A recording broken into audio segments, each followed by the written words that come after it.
Good morning everybody. जैसा कि आप लोग जानते हैं, आप लोगों का कल का जो फिजिक्स का पेपर आया है वो एक्सट्रीमली टफ आया है।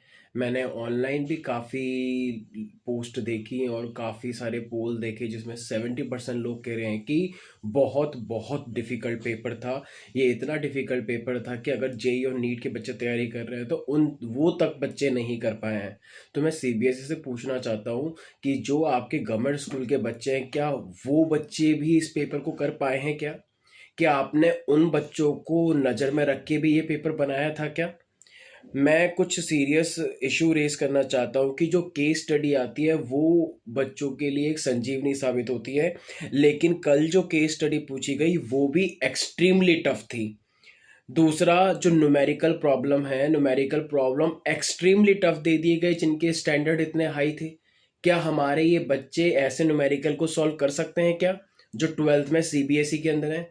मैं सीबीएसई से रिक्वेस्ट करना चाहता हूँ, अपने स्टैंडर्ड का मान रखिए।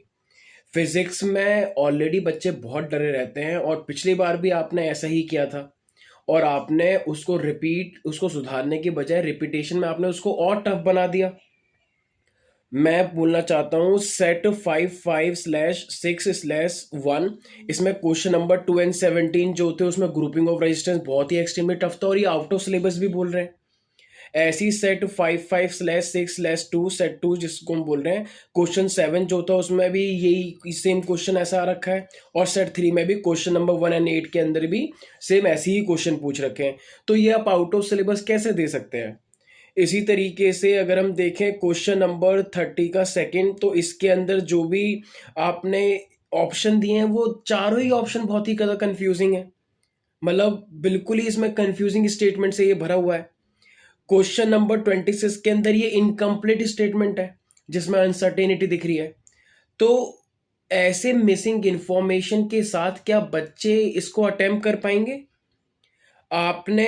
और अगर मैं इसके अंदर देखूं कि इतना ज़्यादा लेंथी पेपर, क्या ये 3 घंटे के अंदर पेपर हो सकता है, इतना टाइमिंग कंज्यूमिंग? तो मेरी सीबीएसई से रिक्वेस्ट है, प्लीज़ कुछ रेमेडियल बताए हैं, कुछ बच्चों के लिए कुछ स्टेटमेंट जारी करें कि लीनियंट चेकिंग होगी और कैसे होगी, क्या मापदंड होंगे आपकी चेकिंग का। बच्चे बहुत ही ज़्यादा सदमे में हैं कल के पेपर के बाद, और मेरी रिक्वेस्ट है सीबीएसई अपने स्टैंडर्ड का मान रखे, क्योंकि बच्चों के इतने मैसेज आते रहे हैं पूरी रात और बच्चे सदमे में हैं। क्योंकि जब बच्चा ट्वेल्थ में फेल हो जाएगा तो वो बहुत वरीड हो जाता है। तो मेरी सीबीएसई से हाथ जोड़ के रिक्वेस्ट है, अपने स्टैंडर्ड का मान रखें, बच्चों का फ्यूचर टिका होता है इसके ऊपर।